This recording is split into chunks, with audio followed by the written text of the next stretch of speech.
Hello friends, ഇന്ന് നമുക്കൊരു ഈർക്കിൽ ചെമ്മീൻ ഫ്രൈ ഉണ്ടാക്കി നോക്കിയാലോ. 1/4 ടീസ്പൂൺ മഞ്ഞൾപ്പൊടി, 3 സ്പൂൺ മുളക് പൊടി,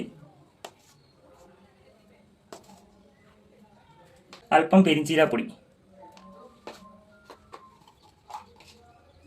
1/2 ടേബിൾ സ്പൂൺ കുരുമുളക് പൊടി, 1/2 ടേബിൾ സ്പൂൺ മീറ്റ് മസാലപ്പൊടി, അല്പം ഇറച്ചി മസാലപ്പൊടി, അല്പം ഉപ്പ്, അല്പം ഇഞ്ചി വെളുത്തുള്ളി പേസ്റ്റ്, കുറച്ച് ഓയിൽ. ഇനി ഒന്ന് മിക്സാക്കി എടുക്കാം.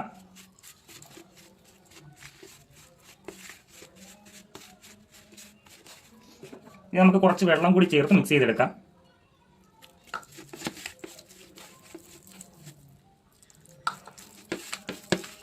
മസാലയിലേക്ക് ചെമ്മീനിട്ട് മിക്സാക്കി എടുക്കാം.